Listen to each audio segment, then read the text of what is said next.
tem quantas hipóteses pro fim do universo? É o Big Freeze, que Big Freeze, Big Rip e Big Crunch. Isso. E o Bounce, né? É. E o Bounce, que o pessoal fala, né? Que não vai ter, né? O Bounce, ele é tipo um caso à parte do Crunch, não é? É, porque aí... ele volta, ele é cíclico. Seria Ele um universo cíclico, isso, é. Só que eu acho que o Big Freeze é o mais... Assim, é o menos dramático, na verdade. Porque imagina se a gente começa a descobrir hoje que o universo tá regredindo e voltando tudo e, sei lá, daqui a 13,7 bilhões de anos, eu ia ficar, mesmo que eu não fosse mais estar aqui de jeito nenhum, mas eu ia ficar um pouco triste pelas futuras gerações humanas. Porque existem muito mais seres humanos que ainda vão existir do que existem hoje. A gente é tipo um momento na história da humanidade só, Exatamente. Né? Então, fico triste pelos nossos futuros conterrâneos humanos. O Big Rip é que ele vai expandindo até tudo se arrebentar, né? É. O Big Crush é esse que volta, o Big Freeze é o do congelamento, então, morte térmica. Boa. Nesse lance de viagem espacial aí, o que você mais quer ver? Olha, eu tava lendo quando... Eu li brevemente sobre a hipótese do Berserk, né? De resposta do paradoxo de Fermi. E um dado que me chamou a atenção é que mesmo com viagem espacial em velocidade convencional, tipo as que a gente hoje teria tecnologia para fazer, em cerca de 30 a 50 milhões de anos a gente conseguiria colonizar a galáxia. Pelo menos ter estabelecido presença em todos os setores, na maior parte dos sistemas estelares e tudo mais. Eu não acho que isso é impossível para a humanidade. Só que eu vou falar, eu não acho que isso é possível para a humanidade e eu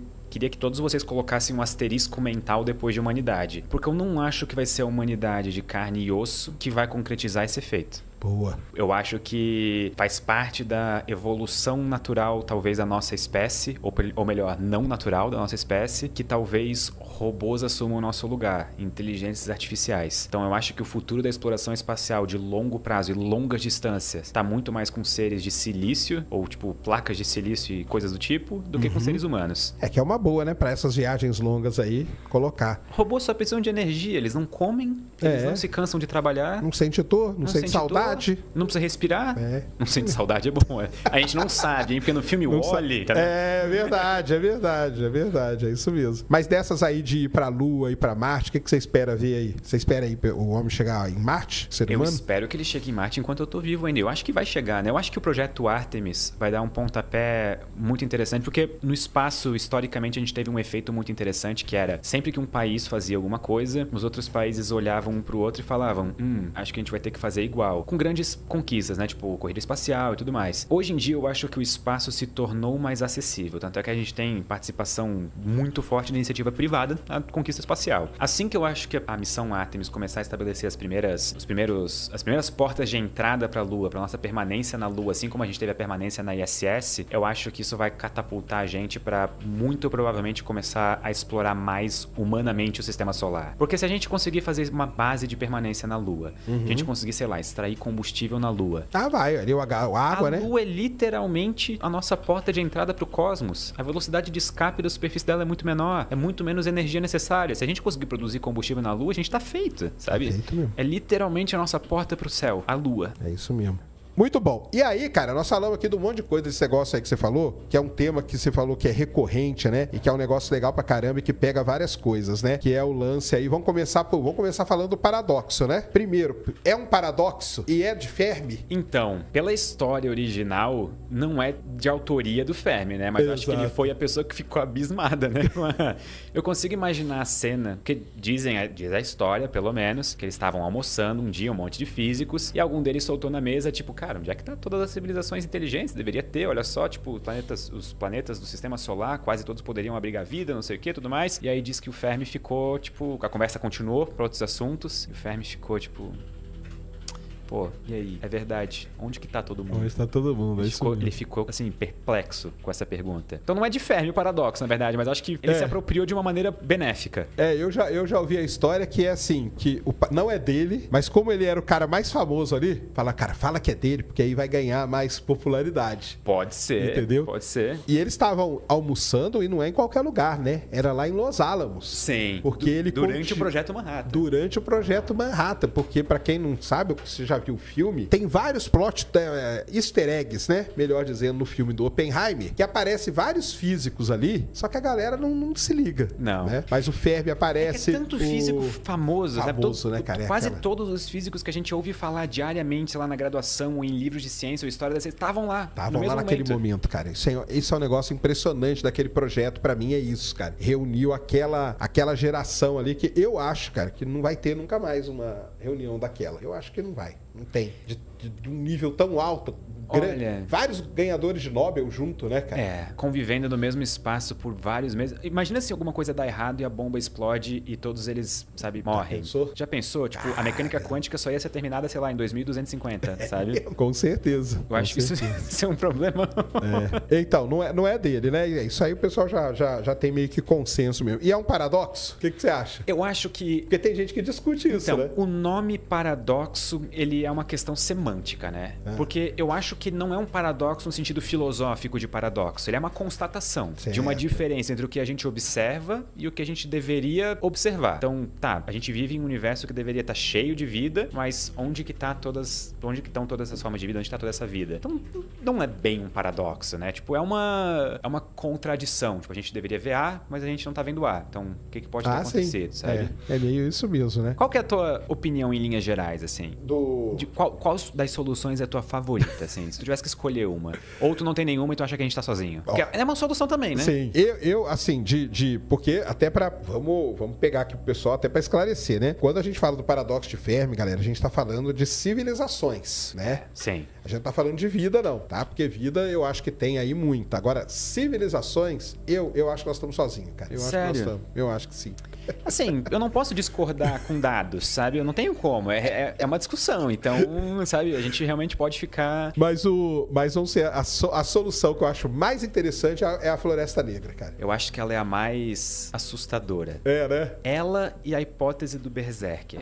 Explica essa aí do Berserker, qual que é? A do Berserker, ela... Sabe as máquinas de von Neumann? Não, explica aí pra galera.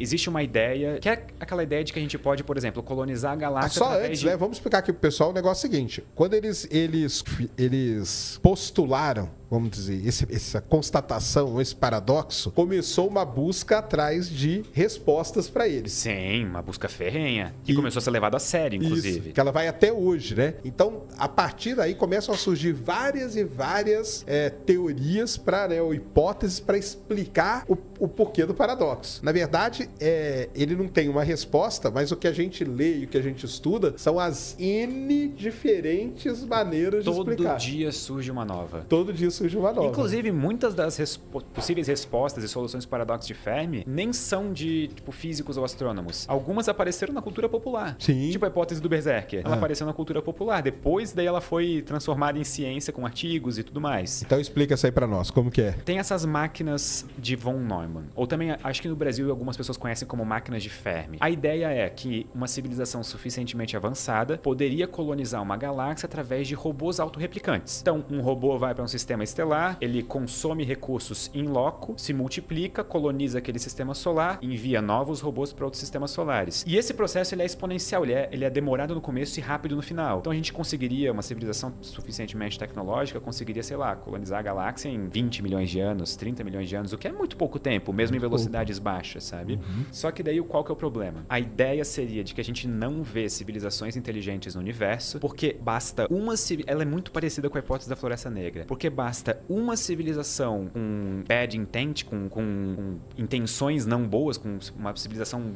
ruim, digamos, com, sei lá, que gosta de guerra ou coisa do tipo, que é aniquilar todo mundo, para fazer esses robôs autorreplicantes buscar e destruir toda forma de vida, mesmo que seja em estágio inicial na galáxia. E a parte meio tenebrosa disso é que a gente não tem como verificar até que seja tarde demais. Porque antes de a gente ver qualquer tecnoassinatura ou bioassinatura em qualquer canto da galáxia, teoricamente ela já teria sido eliminada. Incluindo a gente. Por que a gente tá sozinho? Por que a gente se vê sozinho? Porque a gente foi os únicos malucos que divulgaram pro resto do universo onde a gente tá. Então, de acordo com a ideia do Berserker, quem sabe a gente já está na mira. Entendi. Só tá chegando até nós, entendeu? Que é o que a gente chama hoje de projeto MET, né? Que é Message to Extraterrestrial Intelligence, né? E a gente tá loucamente ali mandando, tipo, galera... O que você acha? Porque isso deu uma treta gigante no meio científico de ética científica, né? Porque, por exemplo, nunca perguntaram pra mim se eu queria que mandasse a posição da humanidade. Nem pra você, nem pra ninguém, né? E os caras resolveram mandar, né? E aí? Eu não sou contra a ideia de tentar se comunicar com alienígenas ou com civilizações extraterrestres. Tipo, a ideia em si eu não sou contra. Agora, eu acho que é um problema muito sério de quem responde pela Terra. Sim. quem que vai fazer essa comunicação e com qual intenção, sabe? Tipo, é um órgão governamental de qual governo? E se esse governo tiver interesses diferentes do, sei lá, da galera que tá aqui vivendo comigo, sabe? No meu país. Certo, tipo, claro. Quem que vai responder pela terra? O que a gente vai fazer quanto a isso? Então, pra mim, essa questão é a mais complicada. Mas eu vou ser sincero que eu não acho que a hipótese do Berserker seja talvez verdade, sabe? Eu acho que se existe vida pelo universo, eu gostaria de acreditar que ela tem intenções pacíficas. Ah, é? De que a gente vive num universo maravilhoso do Star Trek, sabe? Que a gente só tá esperando pra entrar na Federação Galáctica, assim. Mas é porque aí a gente usa a própria exploração humana, né, cara? Sim. Quando veio alguma civilização que era mais poderosa do que a outra, ela sempre foi opressora, né? Sim. Ela sempre subjugou a civilização que era menos tecnologicamente avançada. E aí a gente usa isso como se isso fosse uma regra pro universo. E tem um ponto que daí ele meio que acaba com o meu argumento, ele é uma fraqueza do meu argumento de todo mundo ser pacífico. Que, por exemplo, vamos supor que a gente seja um estágio ainda muito inicial tecnológico. Quando tu vai construir uma casa, por exemplo, tu olha no terreno, tu se importa com as formigas? Não, né? Vai lá e amassa tudo. Mete a casa em cima, sabe? Da mesma maneira, se a galera quiser, sei lá, destruir a Terra pra construir uma rodovia espacial, sabe? Um negócio assim, tipo... Exato, aí é passar por cima, né? Pode ser que a gente esteja tão inicialmente na árvore tecnológica que isso seja simplesmente... Eles não vejam a gente como vida inteligente que merece ser cuidado ou coisa do tipo. Caso exista outra civilização, algo assim, né? Mas essa do Berserk, você falou que ela nasceu na cultura pop, que nasceu no quê? Nos filmes? Nasceu num filme que, se eu não me engano, eu não lembro exatamente o nome da trilogia. Se eu não me engano, é Berserker. Ah, é? Só que não é aquele anime famoso. Tem um anime famoso chamado Berserker, não é esse. É tipo um livro de ficção científica que foi continuado por, tipo, 40 anos, uma coisa assim. Caramba. E aí depois isso acabou entrando na ciência propriamente dita, com cálculos e tudo mais. Entendi. Principalmente quando surgiu a ideia das máquinas de von Neumann, os robôs autorreplicantes e a possibilidade de colonizar, sei lá, o universo ou a galáxia, pelo menos, usando robôs. Entendi. Legal demais isso aí. E a da Floresta Negra? A da Floresta Negra... Essa eu acho a mais interessante. Essa eu acho a mais, assim... É a que me dá medo genuíno. É? É a que me dá, tipo, me tira o sono de noite, assim. Que eu fico, tipo, ok, se essa parte for verdade, essa solução for a correta, a gente tá muito ferrado. Ou não também, porque a gente não tem como descobrir qual que é a intenção de uma outra civilização. Exatamente. Pode ser que todo mundo tá esteja... todo mundo com medo. Exatamente, tá sabe? todo mundo com medo. É um jogo como é o dilema do prisioneiro, assim, né? Tá todo mundo ali. Exatamente. Mas a ideia, basicamente, é que a gente nunca recebeu sinais ou mensagens de outras civilizações inteligentes, ou elas nunca deram a cara pela galáxia, porque justamente todas têm medo das intenções de uma das outras. Então, toda a vida pela galáxia é um constante jogo de vou me esconder porque eu não tenho certeza de quais são as suas intenções. Exato. E quem se revelar primeiro corre o risco de ser alvo de uma civilização berserker. Então... então elas se misturam, as duas soluções. Elas se misturam nesse ponto. Uma saquei. Acaba virando a parte, digamos, as civilizações malignas da hipótese da Floresta Negra são geralmente as do berserker. São geralmente as civilizações que querem, tipo, procurar e destruir toda a vida na galáxia. O que faz sentido em um ponto. Os recursos são escassos. Só que eles são tão grandes, tipo, a gente tá falando de proporções tão imensas de recursos, tipo o tamanho de uma galáxia, que a gente nunca chegou a conceber isso. E a gente provavelmente vai demorar, se um dia vai chegar nesse ponto da árvore tecnológica, de conceber tudo isso. Mas e se para uma civilização suficientemente avançada, realmente chegou a hora de pensar, que nem a gente pensa hoje, os estoques de urânio na Terra vão acabar em 40 anos, e se chegou no ponto que uma civilização pode começar a pensar, os estoques de urânio na Via Láctea vão acabar em 10 milhões de anos. Então acho melhor a gente começar a destruir tudo que use isso, sabe? Saquei. É uma possibilidade, né? E ela tem, o pessoal entender, ela tem esse nome da Floresta Negra, que é a mesma coisa quando a gente entra numa floresta, né? Você não quer, sabe? Você não sabe que bicho que tá ali escondido, né? Eu odeio a sensação, por exemplo, de estar, sei lá, vai acampar e acender uma fogueira no meio do nada, sabe? No meio do escuro. Porque assim. aí você já deu sua localização. Já deu. Tipo, acende duas fogueiras, entendeu? E fica numa outra, sabe? Porque daí pelo menos tem enganar, 50% de chance de não ir na tua, sabe? Exatamente. Ou vai nas duas e tá todo mundo ferrado. E aí, nessa ideia da Floresta Negra, entra... Então é legal, né? Porque ela tem a ligação com o Berserker, mas ela tem a ligação com o sinal UOL, né? Tem, porque a gente recebeu esse sinal uma vez só. Nunca mais... Por que nunca mais se repetiu? E se foi uma civilização que chacoalhou um galinho da árvore ali, né? E agora a gente botou a cabeça pra fora dos galhos, assim... E a gente tá, tipo, é o próximo, sabe? A gente agora tá só esperando. Mas aí o lance da gente... Então, aí o lance da gente mandar a nossa localização, que começou com o Carl Sagan, né? Sim. Que mandou lá no disco. Filho da mãe, Carl Sagan, você. Hein? Só que o dele ainda foi benéfico, tipo, para pensar, porque não era emissão de rádio. Era emissão eletromagnética. O cara era um tinha disco que pegar de o ouro. disco, né? Tipo, alguém vai ter que achar a Voyager. Vai Ela ter que emite achar o sinais, disco. mas eles são fracos. E são direcionados à Terra. Então, é uma dificuldade logística aí. Então, acho que ainda a gente pode fechar o olho assim e fingir que nunca aconteceu. Mas e aquela iniciativa da 2000 e alguma coisa, que a gente mandou uma mensagem para um aglomerado globular? Sim. Tu lembra? Mensagem de recibo, que você disse? Não. Mais nova agora. Mais nova. Sabe quais foram as mensagens? Uma coletânea de tweets, porque era uma mensagem promocional. Mas aí então tá tranquilo, cara. Os caras vão lá, pô, esse bando de ignorante. Não vamos lá. Deixa, eles mesmo vão se matar um dia. Então, tipo assim, a gente faz. Os caras estão brigando por One Piece, cara. Imagina pega a treta do One Piece e manda pra uma civilização. Na hora que a civilização vem, vai lá, o quê? Os caras estão brigando por One Piece, cara. A gente não precisa ir lá matar esses caras, não. De jeito nenhum, eu vou passar longe. Vai que passa pra todo mundo, sabe? Tipo, exatamente. Dele, né? Esses caras, eles vão se matar. Mas então, porque aí ela junta com a do Berserker, né? Que a gente tá mandando sinal. Se o Berserker diz que todo mundo é todo mundo mal, e aí? Então, mas o Berserker não diz que é todo mundo mal. Tá. Que só precisa de uma ser mal. E aí a gente começa a entrar num jogo de probabilidades. Certo. Por exemplo, se eu tô numa sala com 50 pessoas, concorda comigo que, mesmo sem conhecer ninguém, existe uma probabilidade não nula de alguém ali ter umas intenções não tão boas, digamos, sabe? Por própria, sei lá, natureza humana, coisa do tipo. Então já começa, sabe, a ficar... Imagina se a gente tem 1000 civilizações na galáxia e 999 são boas que nem a gente. Mas basta uma, né? Aquele 1%, sabe? Só aquele... É 1% vagabundo. Exatamente. Literalmente, nesse caso. Então, aí é complicado. A gente mandando, né? E a gente mandando. Eu sou contra esse negócio de mandar, cara. Ou fizesse uma enquete mundial, né? E aí? A gente manda nosso lugar ou só fica ouvindo? Porque também ficar só ouvindo também é meio chato, né? É meio estranho, né? Tipo, é meio... Porque já parou pra pensar que se a gente tá ouvindo ativamente alguma coisa, a gente só não se deu conta ainda? Tipo, sei lá, um sinal periódico de frequência extremamente baixa ou alguma coisa do tipo que a gente ainda não se ligou que, tem um padrão aqui, sabe? Sei lá, se os picos da onda se juntam a cada, sei lá, 30 anos, sabe? Uma coisa bizarra, assim. Ou se a gente estiver apontando pro lado errado também, né? Tá ouvindo pra lá e tá vindo aqui de trás, alguma coisa assim, né? Essa pra mim vai ser a maior dúvida que a gente pra sempre vai ficar. Como a gente nunca ouviu de volta o sinal WOW, o próprio design do Big Ear, daquele telescópio, era aquele design que é tipo 2 faixas simultâneas sendo visualizadas no céu, né? Porque isso. Daí que vem o nome, é o Big Ear, porque é como se fossem duas orelhas, né?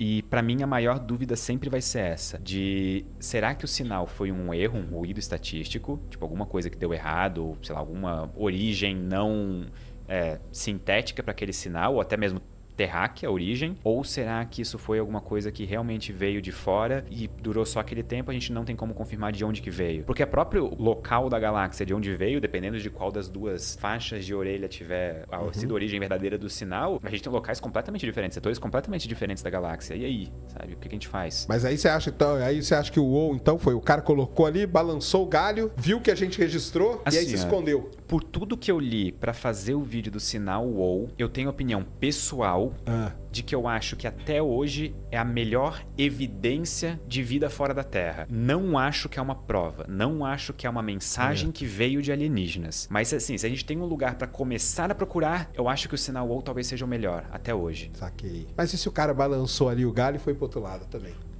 Imagina, pode ser uma tática também, né? Imagina assim, ó. A tática das duas fogueiras lá.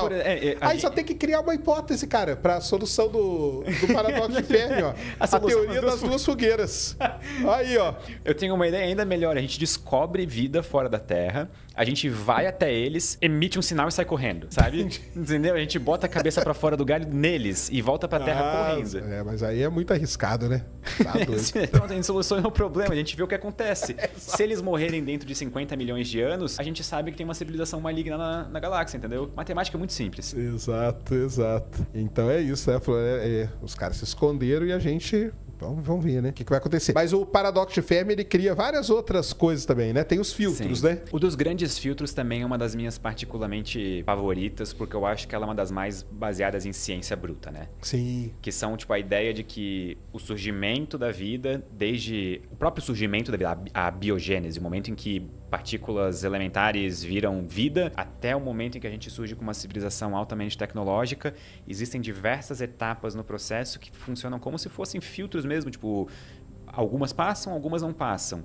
E dependendo de onde a gente estiver no filtro, ele pode estar na nossa frente ou atrás da gente. E dependendo, toda descoberta que a gente fizer envolvendo vida fora da Terra, daqui em diante, coloca o filtro em algum lugar. Ou na nossa frente ou atrás. E nenhuma das duas é boa. Porque, por exemplo, se ele estiver atrás de nós, ele responde o paradoxo de Fermi sem querer. Ele diz que a gente está sozinho, né? Porque... ninguém passou pelo Ninguém filtro, passou, né? Provavelmente só a gente. E se ele estiver na nossa frente, bom, talvez a gente não vai passar tão cedo, né? Porque imagina, é uma questão verdadeira. Tipo, imagina que toda civilização inteligente surge, desenvolve física quântica, cria bombas nucleares e se aniquila. Mas você sabe que isso o pessoal tem colocado na equação de Drake agora, né? Sim. Que é o fator de autodestruição. E tem que ter. Mas na original não tinha, né? Ele não levou tinha longevidade só, né? Não tinha autodestruição. E aí o pessoal que começou a pensar no paradoxo de Fermi, criar essas coisas, falou, cara, mas tem aí a autodestruição. Aí os caras criam guerra e tal e se autodestrói. Eu acho que o Michael Shermer, aquele filósofo, ele tem uma das melhores estimativas numéricas de qual que é o tempo médio de duração de uma civilização. Ele pegou várias civilizações da Terra ao longo da história, porque a gente não tem nenhum motivo para achar que a gente é particularmente diferente de uma civilização romana. A gente tem tecnologia diferente, tudo mais, a expectativa de vida pode ter mudado, mas... o ser humano é a mesma coisa. Exato. E a organização de civilização continua praticamente a mesma, sabe? As estruturas por trás.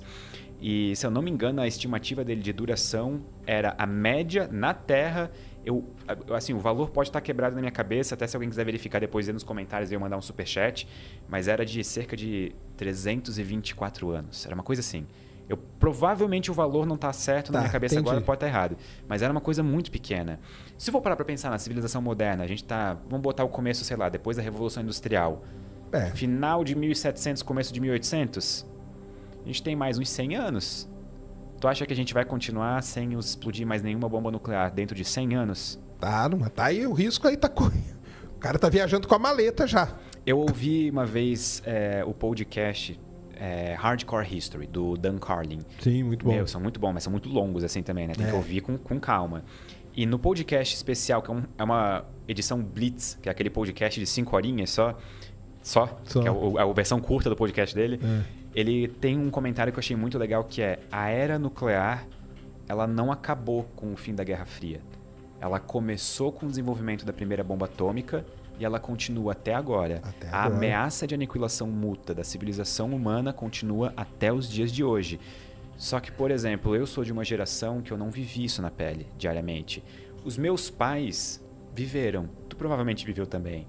A minha mãe fala que quando ela era criança ela via muito filme, TV e coisa assim. E o sonho dela era ter um bunker. Era, porque os filmes pós-apocalípticos eram muito famosos, né?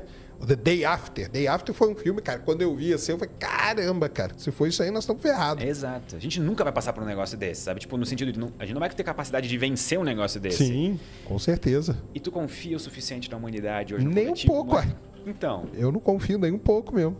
Se eu tenho medo terrível, assim, que eu tenho, é esse aí mesmo. É da autodestruição por meio disso aí. Eu tô lendo um livro no momento chamado O Precipício. Ele não tem versão em português ainda, então em inglês é The Precipice. Ele é um livro sobre crise e risco existencial. Crise existencial literalmente no sentido de coisas que ameaçam a nossa existência. E o autor se propõe, na duração do livro, avaliar analiticamente, cientificamente, o que pode colocar a nossa existência em risco e qual que é a probabilidade disso acontecer. E isso é um campo de estudo relativamente novo, porque não era levado muito a sério pelas pessoas. Tipo, por que eu vou estudar motivos de a gente, sabe, acabar podendo... É isso que eu falei, né? Quando o Drake... Depois a gente fala da equação de Drake, pessoal. Mas quando o Drake bolou a equação dele, ele não colocou esse fator. E aí, com o avanço, o pessoal falou, calma aí, porque tem um negocinho aqui que você não está levando em consideração. E esse autor coloca a chance de extinção humana nos próximos 100 anos em 1/6. Caramba! É alto demais pra mim. É alto pra caramba. Não tô confortável com esse valor, sabe? É muito grande. Então, roda aí 6 civilizações, uma delas não vai passar, sabe? Então, a gente talvez tenha uma resposta do filtro. Esse seria um grande filtro, né? Esse seria um grande filtro. E pode ser, na verdade, que esse seja o primeiro dos grandes filtros tecnológicos. Porque a gente tem inteligências artificiais gerais vindo aí. Alguns autores, tipo Nick Bostrom, por exemplo, eles afirmam que isso pode ser o fim da humanidade, pelo menos como a gente conhece. Outras pessoas que pode ser um recomeço. Que talvez a gente, tipo, como seres humanos de carne e osso, fique para trás e a gente gere nossos sucessores, digamos. Aquele negócio de meio que Deus ex machina, sabe? Sim, sim. Que é um negócio... também é um outro... Mas eu tenho mais medo de bombas nucleares do que de inteligência bomba nuclear, artificial. bomba nuclear vai ser um fim trágico demais, né, cara? Tá louco, tá doido. Mas é porque são vários filtros, né? Em cada etapa da vida vai tendo filtros, né? Só entre o espaço de a vida surgir com a biogênese até o espaço de surgir uma civilização tecnologicamente avançada, são 9 filtros. 9, que é aquela lista que o cara fez, né? São 9. E assim, cada autor bota os filtros onde ele quiser também, né? Porque exatamente. É um campo de estudo em ascensão, em desenvolvimento. Então, tem um filtro que vai da biogênese ou de moléculas essenciais para a vida para o mundo de RNA, depois que vai para unicelular, multicelular, e assim vai. Continua a lista. Reprodução, propagação, né, da espécie, e vai indo, né? E por isso que em 2000 e... Quando que foi o ano que... Lembra daquele meteorito marciano que acharam na Antártida? Pô, 1996. 96, que tinha o ALN supostos... 84001. Que era um micróbiozinho que o Fantástico mostrou também. O Fantástico mostrou na televisão. Aliás, esse meteorito ele é muito importante para a volta da exploração marciana, sabia, né? Por quê? A exploração marciana, a gente foi Projeto Marine e Projeto Viking. Depois do Projeto Viking, a gente não achou vida nem nada, ficou parada a exploração de Marte. Aí ela foi voltar em 97. Aí mandaram sonda, as sondas se perderam e tudo. E ela foi voltar em 97, graças a esse meteorito. Porque ele viu aquelas estruturas ali, ficou aquela dúvida. Pô, será que aquilo ali é vida ou não é? Bem, cara, tá na hora da gente voltar lá. E aí voltou a exploração marciana por causa daquele meteorito. E o chato é que é totalmente inconclusivo, né? Tipo assim, não tem como tomar conclusões com base nesse meteorito, né? Tipo, ele nem pra sim, nem pra não. Ele é simplesmente, não dá pra fazer, tipo, dados com isso aqui. Não tem, é isso mesmo. E aí, por isso que resolveram voltar a explorar Marte. Aí começou os rovers e tal, que é essa era que a gente vive hoje. Então foi aquele meteorito lá. E esse meteorito foi importante para iniciar essa discussão do grande filtro de uma maneira mais desenfreada. Sim. Porque foi ali que começou a galera a perceber, pera, vamos supor então que a gente vá para Marte e ache vida microbiana fóssil. Cara, isso não é uma boa notícia. Isso significa provavelmente que a gente passou pelo grande filtro e a gente está sozinho. Agora vamos supor que a gente encontra vida, sei lá, multicelular. Cara, então talvez o filtro está na nossa frente ainda. Então, nós vamos passar. Nenhuma resposta é uma boa resposta. Nenhuma é uma boa, Eu tinha um amigo uma vez que me falou uma frase que ficou comigo, presa, que é: não faça perguntas para as quais você não quer saber a resposta. Sabe? E aí eu fiquei pensando, cara, mas eu quero saber a resposta, eu tenho essa curiosidade. Então, qualquer, mesmo positivo ou negativo, eu quero saber se a vida existe ou não fora do universo. Em outro lugar, né? E outras coisas que esse paradoxo criou também, né? A gente pode dizer que é desmembramentos, né? Sim. Porque aí nesses estudos aí das civilizações e tal, surge o cara lá na Rússia, o Kardashev, né? Que é um negócio legal pra caramba aquilo lá das civilizações também, né? A sacada dele em 1960 e alguma coisa de categorizar civilizações com base no uso de energia e dividir em 3 tipos ainda, né? São os 3 tipos, assim, olhando em retrospecto, óbvios, sabe? Sim. Mas, pô, foi uma sacada genial na década de 60. Exato, né? Você vê que lá o cara já estava preocupado com isso, né? Agora, uma coisa que me intriga em tudo isso, cara, é porque que tudo aconteceu na década de 60, né? Foi um momento maravilhoso, né? Porque o Drake é daquela época, o Fermi foi mais ou menos nessa época. O Fermi foi um pouco antes, né? Mas o Drake é dessa época da equação, o Kardashev é dessa época também. E aí tudo acontece ali, dali que explode, né? Eu tenho opinião de que acontece hoje em dia ainda, a gente só não deu tempo suficiente para consolidar o fato. Eu tava pensando nisso nesses dias, inclusive, porque, por exemplo, eu acho que Nick Bostrom, ele tem vários artigos relevantes, tipo da hipótese da simulação, essa parte do grande filtro. Eu acho que ele vai ser um cara que daqui a 20 anos a gente vai olhar para trás como esses autores da década de 60. Entendi. Sabe, ele e alguns outros físicos. Não deu valor pro cara, né? É porque no momento a gente não tem como ver uma real expressão da relevância científica ou filosófica de alguma coisa. Sim. Demora alguns anos pra gente olhar e falar, cara, peraí, tem alguma coisa aqui, sabe? Acho que a gente vai estudar isso por muito tempo ainda. Eu acho que esse tipo de coisa acontece. Mas realmente a década de 60... Foi. Será que tem algo a ver com o momento cultural da época, assim, a contracultura? Deve ser, né, cara? Coisa. Eu não sei por que é. Tem que pesquisar isso aí. Porque então, um dos desmembramentos é o Kardashev, né? Sim. Que é com as civilizações lá, que é explorar a energia do planeta, depois do Sol e depois da estrela, depois da galáxia, né? Uhum. Você fez um vídeo disso aí também, Fiz né? um vídeo que é disso legal também. pra caramba, diga-se de passagem, que é sensacional. E você acha que a gente vai chegar em qual nível? Nós? Olha, eu sou um otimista por natureza. Então eu acho que a gente chega pelo menos no 2. No 2? Pelo menos no 2. Caramba! Eu sou muito otimista. Eu preciso deixar isso claro sempre que eu falo sobre essas coisas, que eu sou muito otimista. Então a minha opinião não é a da maioria nesse caso, sabe? Mas a gente tá em qual? Tem umas... 0784 né? É um número que é 07. 07, mais ou menos. Só que a gente pode pular, assim, a gente vai dar um pulo muito grotesco de 07 para 1 se a gente conseguir fazer fusão nuclear a frio, né? Sim. Porque daí instantaneamente a capacidade energética da humanidade dá um salto assim que a gente nunca antes na história viu, né?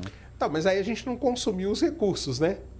O lance dele é não consumir o recurso? Porque também o negócio do Kardashev é dramático, né, cara? Pra que eu vou consumir o recurso todo do planeta, né? Sim, mas aí a categorização original do Kardashev é com base em potência de energia. Ah, então, sim. Primeiro começa com 10 na 16 watts, depois 10 na 26 watts, depois 10 na 37 watts. Eu fiquei muito triste que ele botou uma potência a mais no último, assim, podia ser tipo de 10 na 10 em 10 na 10, sabe? Uma coisa assim não, mas ele foi dar um pulo maior, né?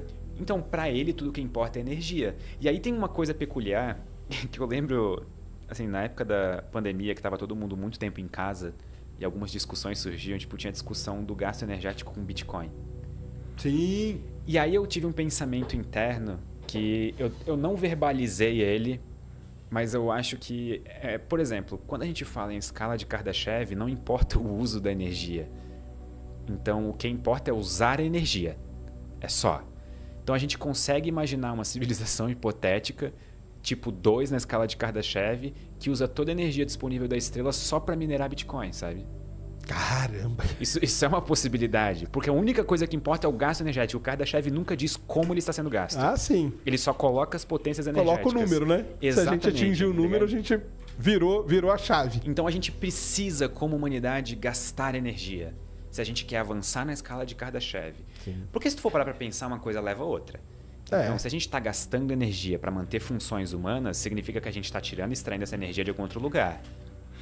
E outro ponto do grande filtro, escassez de recursos. Sim. Por exemplo, nossas reservas de urânio, mais uns 60, 70 anos, com sorte assim, se a gente não descobrir novas maneiras de fazer energia de uma maneira densa... Mas aí eu sou o advogado do Hélio 3, cara, na Lua. Pegar o Hélio 3 lá para fazer a fusão nuclear aqui. E tu acha que... Ah, tá. Isso que eu ia perguntar. Tu acha, então, tipo assim, que a gente usar o Hélio 3 para fusão nuclear aqui, lá, ou só, tipo assim... Eu acho que pode começar aqui, né? E depois, provavelmente, se tiver colonizado, ir para os outros lugares, né? Mas ele aqui já vai ser um uso sensacional. A única coisa que eu fico muito triste com fusão nuclear é que aquela tecnologia que todo ano tá 10 anos no futuro, né? Todo ano eles renovam o prazo.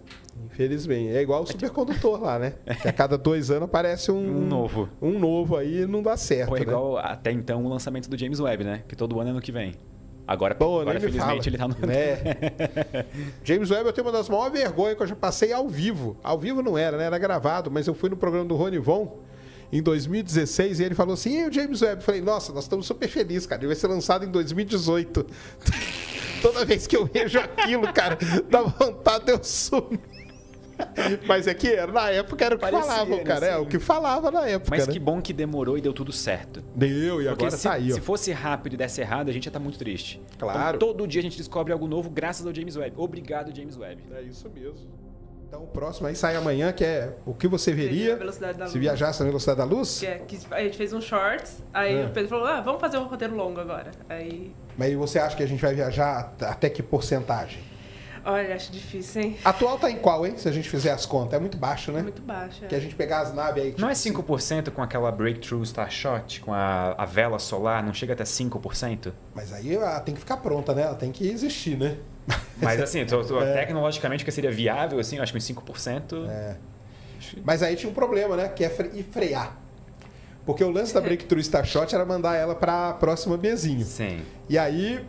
que legal e tal. Aí um cara pegou um dia e escreveu um paper no Archive lá e jogou lá. Cara, muito legal isso. E frear ela. Aí os caras começaram a dizer, não vai frear, vai passar direto. E aí é que vem a pergunta, tipo, com 5% da velocidade da luz, essa nave passando por um planeta, tirando uma foto, a gente ia ver o quê? Um borrão? Tipo um negócio assim? Então, mas é aí que tá. Porque, bom, tem a questão da contração espacial, né? Porque Sim. tudo vai começar a contrair. Só que começa um outro efeito, que é o efeito de Penrose. E aí é como se as coisas estivessem girando. Então você veria as coisas normal. Porque o fóton que tá aqui demora mais pra chegar do que o que tá aqui. Então ele faz meio que uma curva, assim. Saquei. Aí ele tá contraído, mas nós não veríamos contraído. Então daria pra tirar a foto do planeta lá. Daria pra tirar foto Numa do boa. planeta, sim. Sairia o planetinha Sim. lá. Sim. Olha eu aí. nem sabia desse efeito Penrose. Eu fiquei tipo, uau, realmente, sim. E você sabe que o Breakthrough Starshot, quem bolou foi o Stephen Hawking, né? Sim, ele estava junto no board, né? Ele que bolou essa ideia lá. Só que não viveu. Você acha que vai vingar isso aí? Eu acho que velas solares, assim, tecnologicamente são viáveis, né? Eu não vejo. Não, os caras já lançaram algumas. Então, eu acho tipo assim, que elas já são, tipo, provadas pelo menos a parte, assim, prova de conceito. Sim. Acho que funciona. Agora, se a questão dos freios não funciona, tipo aquele negócio, né? A gente vende a nave, mas não se quer ver no freio, não tá incluso, sabe? Então a gente tem que usar laser, sei lá. Mas o pessoal sabia, a Breakthrough, ela levaria tipo um chipzinho, uma coisa bem pequenininha, que ia ser uma câmera, um negocinho, né? Tipo, é nada, basicamente. Ela tá levando a vela, basicamente, vela. né? Tipo... E aí a gente colocaria grandes lasers nas maiores montanhas da Terra, ficaria atirando nela, que aí ela ia ganhando devagar e sempre, né? Aquele efeito, né? Ela ia ganhar aceleração até chegar nos 5%. Quantos anos seria de aceleração até 5%? Eu não faço ideia. Aí a Roberto vai responder. Ó. Nossa. Eu não faço ideia. Eu aprendi com você, que é 1 ano pra chegar na velocidade da luz. Caindo, exatamente. Eu aprendi com o Pedro legal. isso. Eu falei, caralho, tipo, realmente. Tem que fazer as contas. Quando a né, gente dos para caras pra tem. pensar nos números, às vezes nessas contas básicas, assim, mas a gente coloca isso em números, fica Sim. tipo, cara, eu não sabia que era tão pouco. Sim. Mas tudo bem, conseguir uma aceleração de 1G por 1 ano não é fácil. Vamos lá, não vai. Não é mesmo. Nem a Terra mesmo não consegue, né? Porque você não consegue. O máximo é a velocidade de escape, né? Então, mesmo Sim. na Terra, mesmo se a Terra fosse, tipo... Você não ia chegar. Só que vamos supor que a gente usasse, sei lá, foguetes nucleares. Essa é uma ideia. A DARPA tá trabalhando nisso já junto com a NASA. Só que a ideia deles é o seguinte, porque corre o risco do foguete explodir. Então você lança o foguete daqui com propulsão normal. E eles estão falando do seguinte, quando ele tiver uma distância depois da Lua, mais de 400 mil quilômetros, aí você vai e liga o reator. Pô, não precisa ser tão longe assim Porque aí também, se né? Pode ser explodir, tipo tá- na órbita baixa da Terra, vai. Órbita baixa, acho que dá problema, hein? Se explodir... Mas acho deve que ser é um um problema aleatório, entendeu? Vai ser Ninguém tem Mas culpa aí de onde cai. é aquele lá, basta um explodir. Esse é o problema. Mas eles estão trabalhando nessa ideia aí, mas Esse não sair da era Terra. um medo da mídia na época do lançamento das Voyagers, não era? Que elas tinham um reator de plutônio dentro. A pilha, né, cara? É. A pilha nuclear, ela sempre foi um problemaço. Porque, primeiro, quando você vai lançar uma nave que ela vai usar a tal da pilha, que é o RTG que a gente chama, né?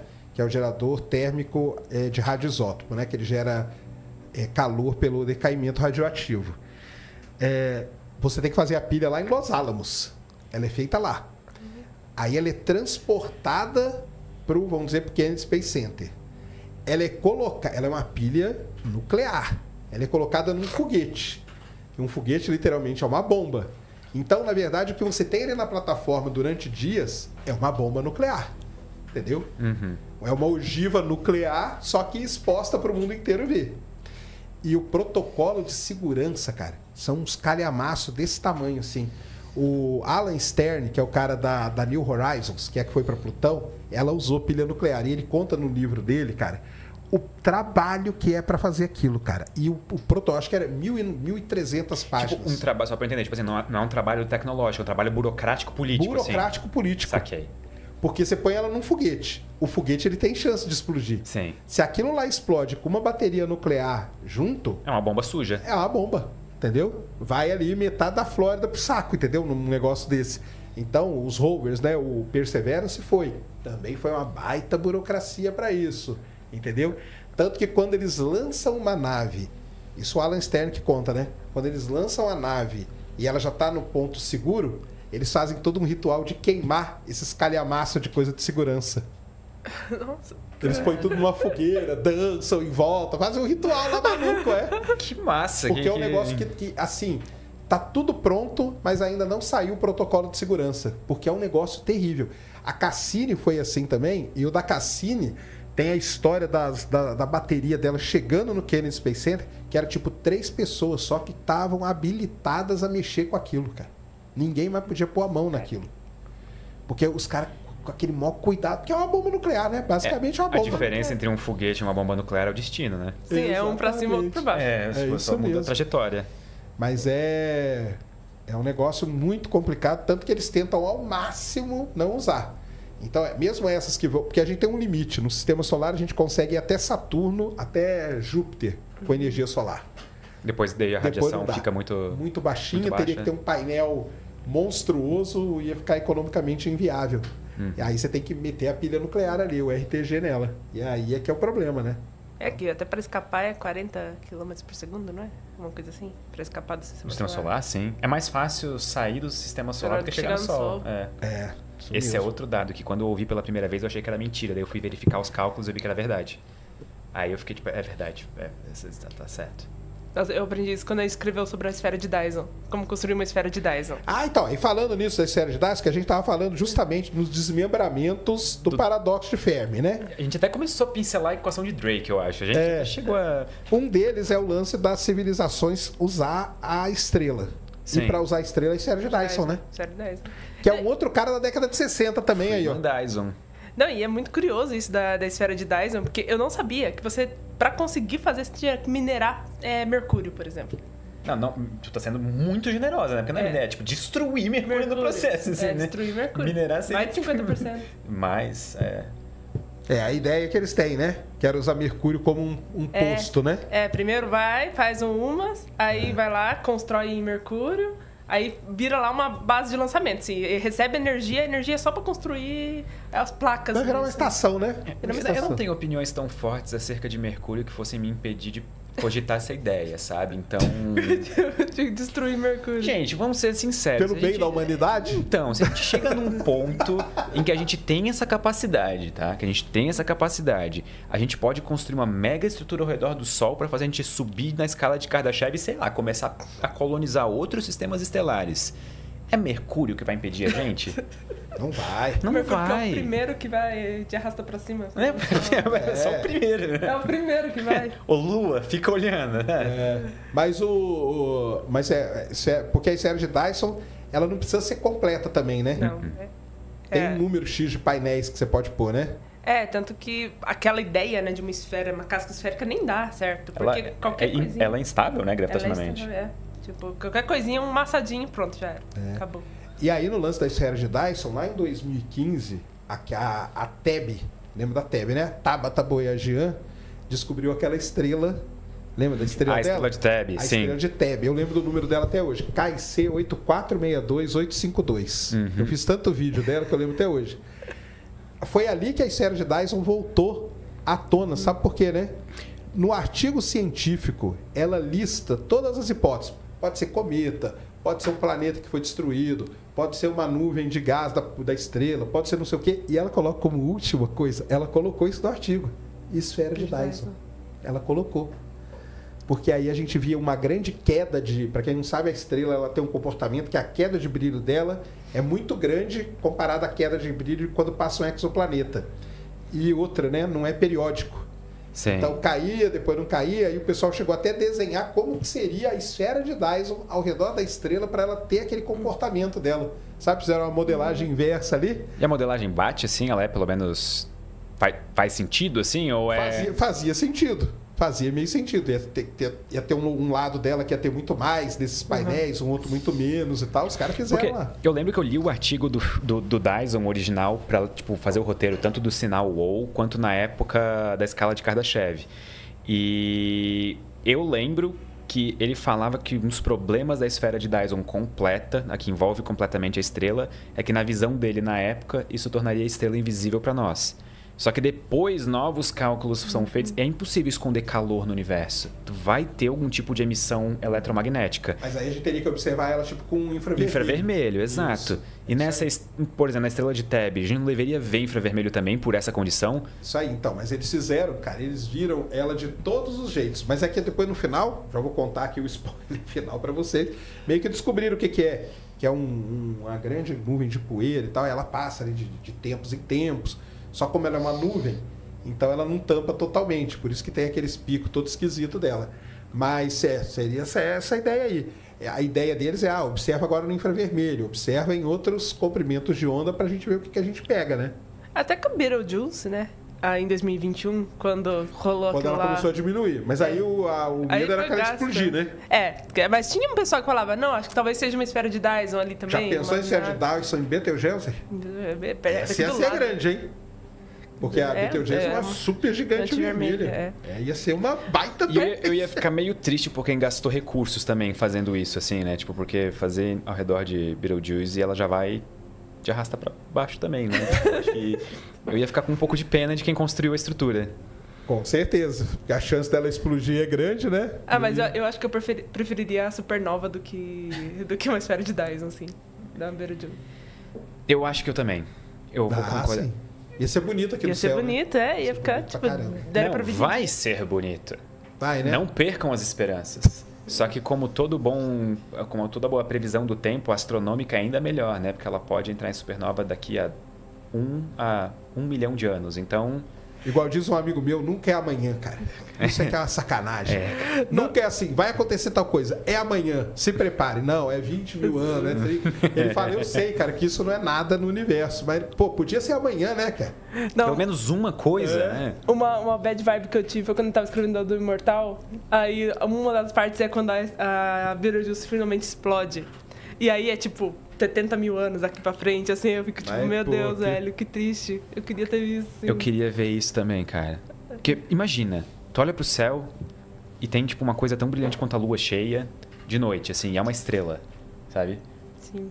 Não, de dia também dá pra ver. De dia, de noite. Pra ver de dia, ela Ia ser um espetáculo, mas aí tem aquele tempo, né?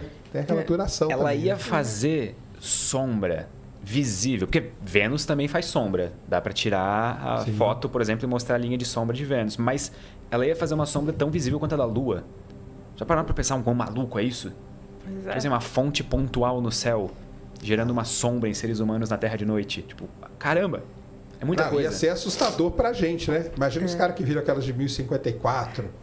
Por isso que eles desenharam em tudo que era lugar, em pedra, em tudo. Cara, desenha esse negócio aí que um dia alguém vai achar esse desenho. E é por isso que eu não julgo nem um pouco ou estranho culturas antigas que falavam de eclipses como fenômenos sobrenaturais e que acabar o mundo. Porque realmente é uma experiência visceral. Cara, a gente vê, eu vi esse aí agora, você viu o total, cara. Você vê, na hora que você faz o buraquinho aqui, ó, e vê a sombra. É muito louco. Que ela reflete a fase do eclipse.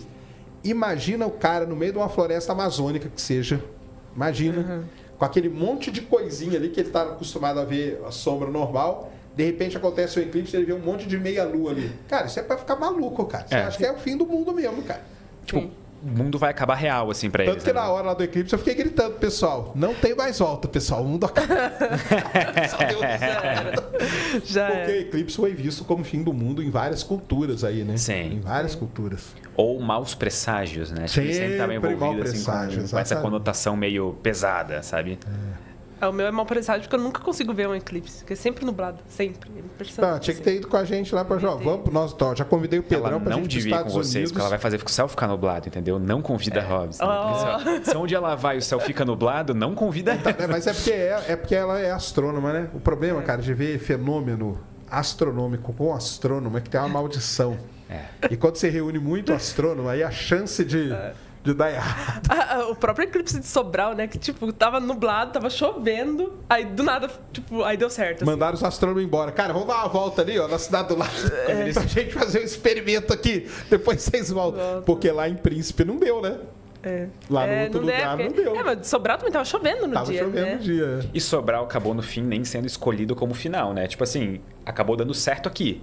Só que ele não foi quando tinha os dois locais, o príncipe era o preferido, não era? Tanto que a galera toda foi lá. O Eddington foi pra sim, lá e tudo. sim. Mas lá eles se ferraram. Sim, daí sobrou isso aqui. É porque tinha mais astrônomo também. Aí, ó. É. Isso aí. E os astrônomos, aí tem o nível do astrônomo ser famoso. A Roberta é uma astrônoma famosa, ela vai, ih, cara, aí é mesmo. Aí você já é bom, você já fez o que eu queria falar. assim, Você Eu sou também. astrônomo, então eu tô Ano livre. que vem, a gente combina que tu vai pra costa leste e a gente vai pra costa oeste dos Estados Unidos.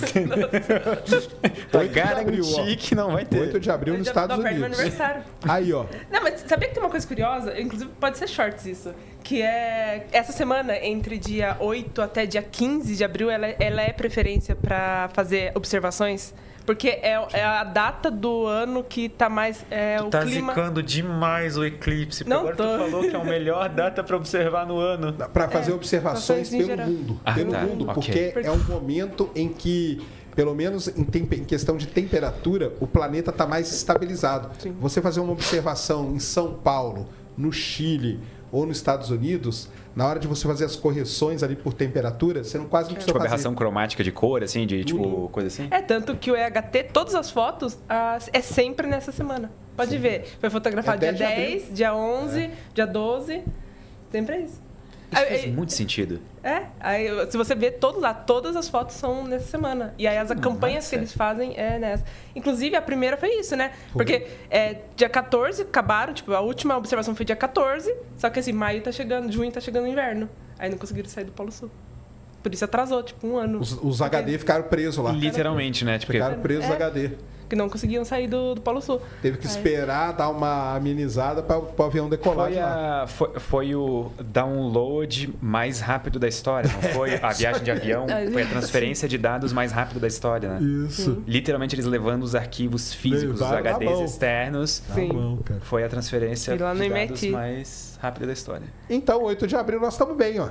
8 de abril. Então tá tranquilo. Bora Gente. pros Estados Unidos. Meu eclipse. Vocês não podem pensar assim, porque vai começar a dar errado, entendeu? Não, vai dar certo, vai dar certo. Não, quando... Eu tô com medo, eu quero ver que vai vocês dois pra Costa Leste. Aí acaba que eu vou ver o nublado, entendeu?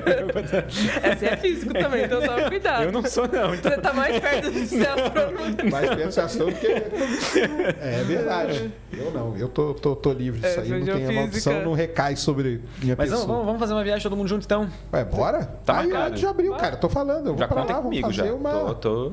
Aí, é perto do meu aniversário, dá até pra comemorar o aniversário. Nossa, perfeito. Dia 12 Vai que tem um show da Taylor. Isso que eu ia por ali, falar, ó. do jeito que ela é sortuda, E é aí? capaz de ainda ter um show da Taylor.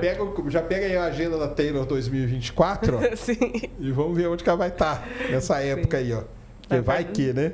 Aí eu comemoro o aniversário, já faz tudo. Olha aí. E aí, a gente ia falar então porque o Dyson, cara, se eu não me engano, ele bolou esse negócio, foi num negócio de ficção científica também, não foi? Foi. Aí outro Foi. ponto que nasce da cultura pop, né? Muitas coisas que depois foram incorporadas e viram conceitos científicos sérios e estabelecidos nascem de cultura popular. Até porque, assim, a gente tem um caráter meio... Eu vou usar a palavra retrógrado, talvez não seja o melhor uso da palavra, mas meio retrógrado na ciência, do tipo... A gente espera as coisas pelo menos aparecerem no mundo das ideias, ou pelo menos sim. fora da ciência, para depois pensar seriamente naquela coisa, sabe? Isso é meio ruim, né? Isso é meio, tipo... É um lado meio negativo de como a ciência é feita, como existe um estigma em torno de alguns assuntos, de alguns tópicos nas pessoas de ciência, sabe? É muito louco você ler Guerra dos Mundos, né? Que é final de 1800. E aí essa ideia, né, de tipo, marcianos estão invadindo a Terra.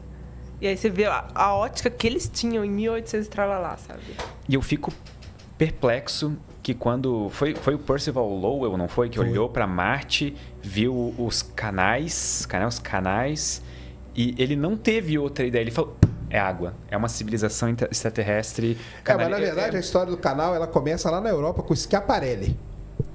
Sabe como que é a história? É a Qual seguinte. ano, mais ou menos? Ele é um pouco antes, é no final dos anos 1800. É próximo, assim. É bem próximo. Ele observou lá e ele escreveu a palavra canale em italiano. O negócio é o seguinte, o canale em italiano quer dizer canal natural. Tipo um rio cava um canal na rocha. Isso é a palavra. Só que quando a palavra viajou da Europa para os Estados Unidos, chegou lá como channel. De channel como que eu vou dizer assim, não natural, né? Sim. Channel construído por alguém. Tipo, Córrego. isso. E aí, quando o Lowell, ele olha lá e vê os risquinhos, ele fala, caramba, cara, porque o telescópio do Schiaparelli era muito ruim, o do Lowell era muito melhor. E aí ele vê e fala, caramba, tá aí os canais que o cara via lá. E aí ele via as manchinhas andando de um dia para o outro. O que era aquilo? Os oásis, cara. Então a civilização, ela puxava a água daqui, e depois puxava a água dali, e depois de cá e tal. E a ideia do Lowell era essa, cara. E ele passou meses e meses desenhando Marte todo dia, todo dia. Eu tenho o livro dele, é legal pra caramba, cara. É um negócio sensacional que o cara fazia. E ele não era astrônomo, ele era empresário. Ele era só um entusiasta, assim, né? Ele era empresário, construiu lá para observar Marte e depois para achar o Tombaugh, achar Plutão. Porque a outra fissura dele era com o planeta X. Que para ele existia um outro planeta. A gente tem que observar até achar. Que é quando ele contrata o Clyde Tombaugh para ir lá observar. Mas ele era o cara da grana, entendeu? Eu lembro, a gente estava fazendo um roteiro sobre descoberta de planetas, gravitacionalmente e tudo mais. Eu lembro do nome do Clyde Tombaugh, só que eu não lembro exatamente qual planeta que era. Que ele estava em busca, ele tem uma chapa fotográfica. É Plutão, É Plutão? É Plutão. Ele conseguiu fotografar Plutão, só que ele não se deu conta. Na verdade, então, ele fotografou num determinado período, mas eles só foram descobrir meses depois. Então, em retrospecto, analisaram a chapa fotográfica e viram, Plutão está na foto. Ele só não soube no momento. Ele demorou alguns anos para perceber que aquilo estava ali o tempo todo. É isso aí. Que história maluca. Já pensou a sensação disso? E você sabe por que Plutão tem esse nome? Você sabe que Plutão foi o primeiro que era... Agora não é mais planeta, né? Para mim é. Pra mim, no meu coração, ele é também. Pra mim sempre vai ser. É só eu que não gosto dele como planeta, pô. Então. Porque Plutão foi o único planeta descoberto nos Estados Unidos. Já começa por aí. Sim. Nenhum outro, Urano e Netuno, foram descobertos na Europa, não foi nos Estados Unidos. E aí eles fizeram um concurso, o americano adora isso, né? Pra ver quem dava o nome. Só que era obrigatório ter P e L, por causa do Percival Lowell. Legal. Porque era uma homenagem que eles iam fazer, qualquer nome, você podia mandar qualquer nome, mas tinha que ter P e L, porque era uma homenagem pro cara que bancou o telescópio e descobriu Plutão. E aí ganha lá o da menininha, né? A menininha inglesa lá, 13 aninhos, que mandou o nome e tal. Poxa, que massa. É legal pra caramba. Fica aí uma dica de um vídeo, cara. Eu já fiz, só que meu vídeo é bem ruim. Mas façam. Conta a história do nome de Plutão. Cara, é uma das histórias mais legais que tem, cara. Tem um livro famoso do Neil deGrasse Tyson, né? Que é o Pluto Files, não é? Que ele faz uma investigação totalmente aprofundada sobre Plutão, o nome do planeta e tudo mais. Então, cara, da hora. É legal pra caramba. A história do nome de Plutão, porque tem tudo isso. Aí tem a lista dos nomes, porque aí começou a chegar milhares e milhares de cartas lá no observatório. E os caras começaram a ler e pegar tal nome e tal. E tem uma lista dos nomes, que agora eu não vou lembrar, mas dos nomes que foram mais citados e tal. Então, se não fosse Plutão, já tinha lá. E no final das contas tem a ver também com a mitologia, né? Tinha que ter a ver de algum jeito. Tinha algumas regras, né? Tinha que ter PL, tinha que ter a ver com mitologia. Então tinha lá. E a menininha, cara, novinha lá da Inglaterra que ganhou o prêmio lá, que eu nem lembro o que era também, mas ficou legal. Tem que ter um prêmio além de nomear um planeta? Ganha com uma carta, alguma coisa, acho que ganhou. Pra colocar um troféuzinho. Dei um nome pra um planeta, sabe? Tipo, esse é meu prêmio já. E aí depois vem o Mike Brown, anos depois, e mata, né? Aí ele escreveu um livro, How I Killed Pluto, Como Eu Matei Plutão. Que é Mas é curioso esse negócio de planeta X, né? Porque antes era Plutão, agora é o planeta X, o nome. O real oficial, né? Agora... Que inclusive tem um pessoal que acha que é buraco negro, assim, né? Tipo, tem até um artigo, que é muito curioso o artigo. Que ele até desenha o buraco negro na folha, o tamanho que ia ser. Vai ser desse tamanho aqui, ó. Esse é o tamanho do buraco negro. Eu acho muito curioso aquele artigo, né? Mas você viu, até falando nisso, já que você tocou no assunto, que saiu acho que hoje ou ontem, que, na verdade, o Planeta 9 não deve existir. Eu tenho um pessoal aí da física mostrando que, na verdade, aquele alinhamento todo que acontece seria uma das provas de uma MOND, de uma teoria modificada da gravidade. Isso voltou agora? Bom, não, isso aí nunca morre, né? Isso aí nunca morre e volta, né? Hã? Morre e volta sempre, né? Porque eu ouço falar de MOND. Tem a galera que continua estudando os MOND, né? Inclusive, os artigos de buracos negros, uma das sessões é eles analisando se serve para ser MOND. Aí eles chegam à conclusão que não é, mas eles analisam, vão a fundo nisso, assim. Depois eu te mando aí, saiu acho que ontem ou hoje, que o planeta 9 aí, a Monde pode matar o planeta 9. Então é um negócio assim que os caras escrevem. Eu não consigo dormir muito tranquilo com a ideia de um buraco negro no sistema solar, sabe? Tipo... Ia ser bem pititiquinho. Pior ainda. Pior ainda. Eles são os piores. Eles são os piores. Mas será que tem? Não, né? Não vai ser um buraco acho negro, que não, né? acho que não. Porque aquele negócio do Mike Brown também, eu acho muita forçação de barra. Pra ser bem sincero, quem sou eu, né? Quem sou eu para falar com o Mike Brown? Mas ele escolhe muito bem aqueles objetos que ficam alinhados, né? Teve um cara que escreveu depois um artigo e falou assim, cara, por que você não escolheu esses outros desse outro lado aqui, ó? Aí é meio também... É o viés, né? Que o pessoal fala que ele tem um viés de observação muito grande. Que se ele olhasse dos outros lados, não teria nada daquilo e tá tudo bem. Sim. Mas aí ele olhou só para um lado, né? Então, sei lá. Acho meio forçado. Quem sou eu, né? Para isso. E para terminar do paradoxo de Fermi, tem a equação do Drake, né? Que também é nessa época aí, né? 1960 e poucos, né? É tudo na mesma, né? A gente fixou na década de 60 hoje, sabe? A gente tá todos os desenvolvimentos Porque eu tava falando científicos. com o Pedro, por que é tudo na década de 60 essas coisas, né? O Dyson é da década de 60, o Drake é da década de 60, o Kardashev é da década de 60. O Wheeler é da década de 60. O Wheeler também, né? Que é o cara do buraco negro, né? Nomeou buracos negros, nomeou buracos de minhoca. Descoberta de buracos negros também, tipo, a primeira evidência. Também, né? Será que foi isso? Os caras descobriram o buraco negro e falaram, agora pode ser que as civilizações, possam viajar por aí. Acho que o Kerr também foi na década de 60, não foi? O Kerr acho que é também, né? É isso. O único que não é o Fermi, que é um pouquinho antes, mas é tudo ali naquela meiuca ali, cara. O que vocês acham da equação de Drake?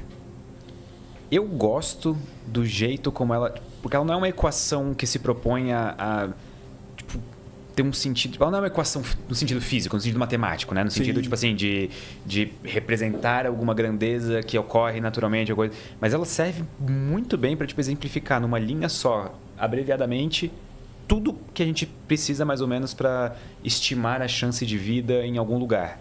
Porque, no fundo, assim, tipo, ela se propõe a responder quantas civilizações inteligentes... Pelo menos não responder, mas pelo menos dar uma ideia, uma base. Probabilidade, eu acho, né, que seria. É que o número final, o N é um número mesmo. Seria um número mesmo. Só que ela se propõe a isso de uma maneira, assim, tanto quanto lúdica. E eu gosto particularmente da história dela. De ela ter sido desenvolvida pelo Frank Drake, porque eles iam fazer, acho que era a primeira reunião do SETI. Isso. E eles precisavam de uma... Eles usam a palavra agenda em inglês, que fica... Eles precisam de um... Por onde a gente começa? Vamos criar essa organização que busca a vida extraterrestre. Por onde que a gente começa? Aí o cara foi lá e fez a equação. Começa por aqui. Vamos procurar esses termos. Isso é demais, né? Vocês é muito fazer correria, né? Tipo, a reunião é amanhã. Precisa de alguma coisa e o resultado agora, assim. Então, é porque ele fala que ele começou a pensar em tudo que precisava de vida, né? E aí ele monta e aí ele chama um cara de cada área. Inclusive, na época, ele falou, a gente precisa de tecnologia. Você não lembro qual empresa agora, que ele chamou um representante de uma empresa nos Estados Unidos muito grande, não era a IBM, não, era uma outra, de computação, porque falou, cara, se a gente vai fazer tudo isso aqui, a gente vai precisar de um computador bom para processar, a gente não tem. Então, o Carl Sagan foi chamado, foram vários caras ali importantes e um cara de uma empresa lá que eu esqueci também, que depois cedeu até o equipamento lá, do primeiro que ele usou no projeto 7, né? Uhum. Para poder ver se ouvia alguma coisa por aí, né? Mas é um negócio legal pra caramba. Agora, o mais interessante é os caras resolver, né? Porque boa parte daqueles números ali é chute, né? Sim. Metade, pelo menos, é chute. Boa parte, né? Mas, chute educado, assim, né? Tipo aquele educated guess, assim, tipo... É um chute, mas pelo menos é um chute, tipo assim, tentando se aproximar de uma sabe... Vou chutar, mas não vou chutar feio. Vou chutar bonito, sabe? Eu vou chutar, tentar acertar. É isso mesmo. Tipo a estimativa de planetas em que a vida surge, por exemplo. Ou... Não, mas o legal da equação, cara, é que ela é numa época que faltava aí pelo menos uns 30 anos pra gente descobrir o primeiro exoplaneta, né? Sim. Os caras fizeram tudo sem nem ter ideia que, cara, e se a gente não descobre? Porque podia nunca descobriu, né? Ou, sei lá, descobrir daqui 300 anos, né? Mas, assim, será que na época alguém duvidava da existência de exoplanetas? Não, já não duvidava mais. Então, porque eu acho que, tipo assim, depois que a gente descobriu que, sei lá, as outras estrelas são, tipo, estrelas que nem o Sol, só que estão longe, eu acho que dali pra frente foi só ladeira abaixo, assim, né? Foi só, tipo, o pessoal indo porque cada na vez mais... história eles conseguem observar pela primeira vez, é um disco protoplanetário. É. No caso, Vegas, o sistema visto tipo assim, tipo de cima, digamos, ou de baixo. Que é Vega, que é uma estrela brilhante próxima, eles apontam um radiotelescópio para lá e eles veem aquele disco. Eles falam, então deve ter o... Aí, eles devem ter pensado na hora, né? Deve ser só uma questão tecnológica, né? Tipo, um dia nós vamos ter a tecnologia para poder detectar isso. Mas o interessante é isso, o cara bolar uma equação onde no começo é tudo chute mesmo, né? Mas eu já tô curioso, né? Que na astronomia tem muito disso, né? Tudo chute. Igual, agora eu tava vendo o tweet da Thaisa falando assim do chute de quantos buracos negros tem na Via Láctea. É porque saiu um artigo aí, né? Saiu um artigo aí. Sempre sai isso, né? Os caras vão lá. É tudo chute, é tudo... Mas é esse chute aí que o Pedrão falou, agora pra né? quantos que tem, olha. Eu acho que é 1 milhão de estelares. Buracos negros? Estelares. É bem mais do que eu pensava. Isso pra caramba. Mas eu acho que esse chute aí que o Pedrão falou aí, ó. Esse chute aí bonito, embasado, chute né? bonito. Vamos dizer. É um chute que tenta se propor a ser correto, assim, né? Mas qual que é o termo favorito da equação pra vocês? Não sei. Pra mim, esse novo aí da autodestruição, cara. Favorito em termos dele tá lá, né, hoje. Pra mim é o L, da duração média de uma civilização comunicável. A janela de tempo em que ela permanece comunicável.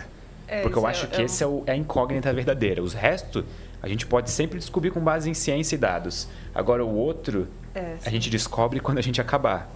Sabe? A gente descobre no fim da humanidade. Vai ter que sobrar alguém pra contar, né? Exatamente. Então... Nossa, sim. Ou vamos ter que deixar escrito em algum lugar, né? Durou tanto, né? E tem uma coisa curiosa, né? Tipo, isso de ser detectável, que pode ser tanto na questão de biologia quanto na questão de tecnologia. E aí, tipo, na Terra, é estimado que em 2100 seja quando a Terra vai começar a ter o sinal de tecnologia vai superar o de biologia. Tipo, tecnoassinatura superando bioassinaturas. 2100 é, tipo, a estimativa atual, assim. Tipo, que atualmente a informação da biosfera é muito maior do que da tecnosfera. Quando a gente fala em informação da biosfera, por exemplo, a gente está falando, tipo assim, sei lá, de bioassinaturas na atmosfera, por exemplo, lá, gás carbônico, coisa do tipo, ou a gente tá falando eles usam... como que é o nome? Tipo, que biomassa do... daquelas bactérias que só tem uma célula. Cianobactéria, né? Oceanos. Dos oceanos, que só tem uma célula, sabe? Sim. Que aquilo lá domina. Segundo o artigo, é isso que domina a Terra. Então, se você consegue estimar daquilo, é só, tipo... Unicelulares, assim. Unicelulares, tá. E aí... Então, eles fizeram a estimativa de quanta informação tem nelas, assim, porque é o que domina a biosfera. Segundo o artigo, né? E aí, eles calcularam e compararam com o que a gente tem na internet. E, assim, eles, tipo, trilhões de vezes, assim, muito mais na biosfera do que na internet. Caraca. Só que se continuar crescendo da forma como está crescendo atualmente, tipo, que está duplicando o número de informações. Tipo, considerando a exponencialidade. Em 2100, tipo, ultrapassa. Aí, quando olharem para a Terra, vai ver primeiro uma tecnoassinatura do que uma bioassinatura. Isso aí.